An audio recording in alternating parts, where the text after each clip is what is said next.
समाज में कोई लड़ाई हो जाए, झगड़ा हो जाए, या परिवार में या अधरवा या अन्य समाज में कोई लड़ाई झगड़ा हो जाता है, तो तब भी हम थाने में रिपोर्ट लिखवाने जाते हैं। उस थाने और चौकी के दरवाजा में लिखा क्या रहता है?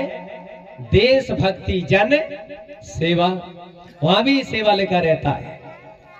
थाने और चौकी के अंदर अभी तक आपने नहीं देखे हो, अब धुमा में जो थाना है वहां आप देखेंगे तो ऐसा लिखा हुआ है दोनों तरफ, देशभक्ति जन सेवा। वहां भी गौड़ी धर्म का मंत्र लिखा हुआ है। इसलिए आपको जब भी चार सगा में, समधी में, समदन में, भैया में, बहना में आपस में जब मिलन होए, तब आपको जय सेवा बोल करके, जुहार करके अभिवादन करना चाहिए ना भैया। अब भाई लोग भी करेंगी ऐसा। समदन साहब जय सेवा, जय बड़ा देव, बड़ी दीदी जय सेवा, छोटी दीदी जय सेवा, बड़े भैया जय सेवा, बोलेंगे ना भैया? सब लोग बोलना है, आदत में डालना है आपको, क्योंकि ये हमारा महामंत्र है, घोड़ी धर्म का मंत्र है। ये घोड़ी समाज का नहीं, ये संपूर्ण धरा धरती दाई के मानवों का सबका मंत्र है, जय सेवा।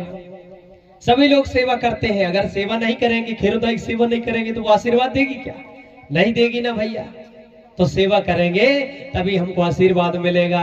माता पिता की सेवा करेंगे तो आशीर्वाद देंगे। धरती माता की सेवा करें तो ये अनाज देगी, सेवा नहीं करेंगे तो ये भी अनाज नहीं देगी।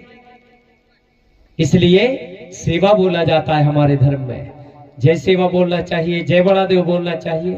प्रकृति की सेवा, ये पंच तत्व शक्ति को जय बड़ा देव बोलते हैं, धरती आकाश हवा पानी को। ये अपना महामंत्र है। भले दूसरे समाज में, धर्म में जाओ, जो भी उनका महामंत्र है वो बोल देना चाहिए। सब अपना अपना धर्म बोलते हैं। जब हिंदू भाई हिंदू से मिलता है तो वो राम राम बोलते हैं, सीता राम बोलते हैं। जब मुसलमान मुसलमान से मिलता है तो सलाम अलैकुम